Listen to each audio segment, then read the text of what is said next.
All right, here is the question today. What do you do if your home is not selling? You're sitting in the market and it's not selling. I'm gonna tell you what we do on this episode of Ryan and Real Estate.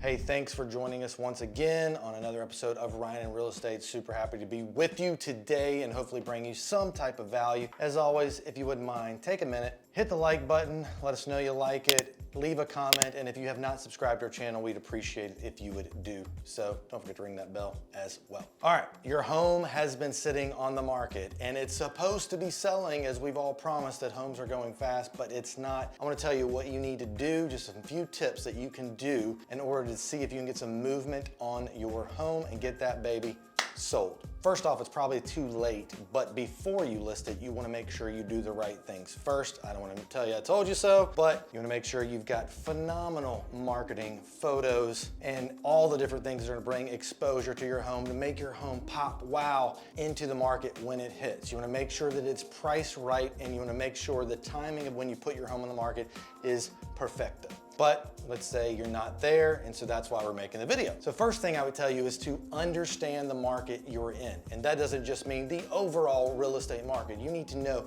specifically where your home is located, the age of the home, how it compares to the other homes, what does your home look like in comparison to everything that else is on the market, and how does it stack up in that comparison? Because if it's a supply and demand issue, like there's only so many homes on the market with the pool that are priced at this spot, and how many buyers are actually purchasing homes and going under contract for those homes, that's what I'm talking about, getting down to that niche and understanding it. But if you are one of many in a market and you're priced even maybe a little too high, it's gonna be hard for buyers to pick yours out of all of the other ones that are available. But you need to understand the market you're in, and again, you wanna make sure you're working with a real estate professional who helps you understand and explain it. We're not in the market where you can just put a sign in the yard and you're gonna get multiple offers. We used to be in that, and that's part of the thing, is understand and realize your expectations of what it's gonna take to sell your home. Number two, evaluate the price. So let's just say you put your house in the market and 21 days go by, 4 weeks go by, and you're getting some showings, but you've had no offers. Well, unfortunately, the market has spoken, and the buyers that are in that market have said that the price that you're offering,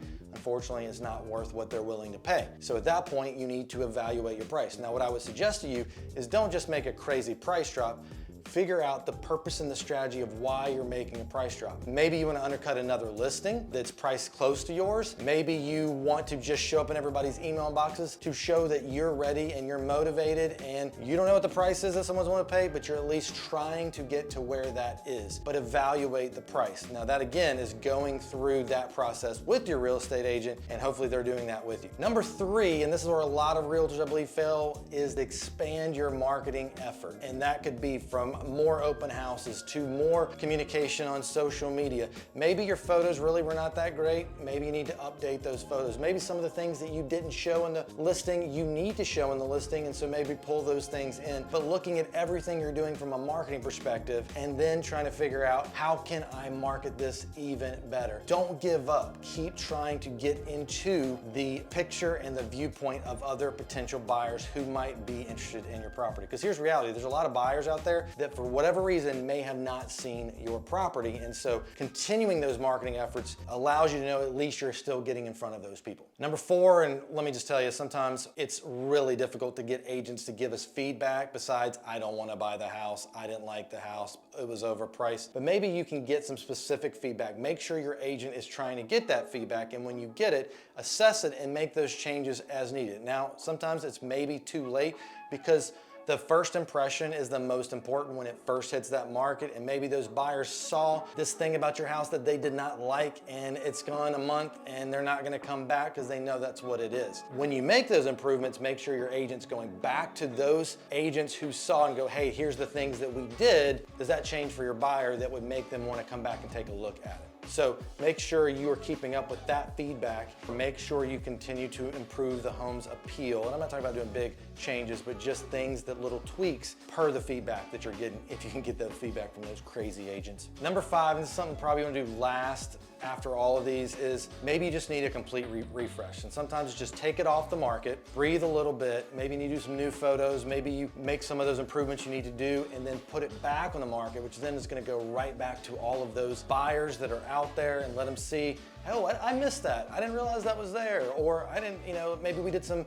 improvements and now you're gonna put it back on for them to see it. Now, of course, everybody's gonna know it was already on before for the most part, but at least it gives a fresh pop back to the market. Number 6, and I would think this is actually the most important that I could put on there, is have a weekly conversation with your agent and allowing the agent to update you on what's happening in the market. Are we overpriced?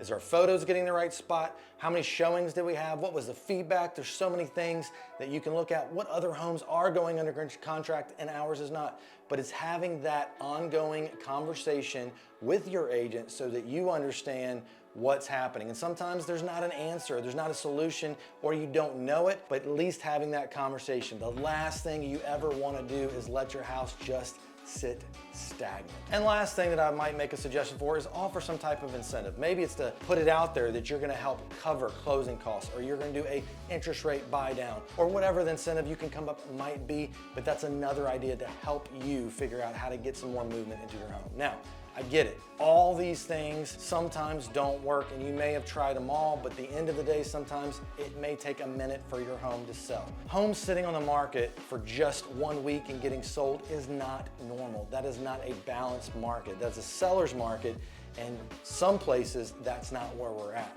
There you go. Those are my tips. If your home is sitting on the market, at least try these things out. See what action we can get. Let me just tell you, the market is crazy. There's some homes that are getting sold in a weekend, multiple offers, and there's some homes that should be selling that are just sitting there. Everything has a reason. Everything has a reason why it's happening. It's just a matter of doing your best to try and figure out what it is. As real estate agents, we're not genies. We can't make people make an offer in your house, but the worst thing you can do is let it just sit and not have the conversation and try and figure out the solution to the problem. There you go. There are my tips. We'll see you next time on Ryan Real Estate.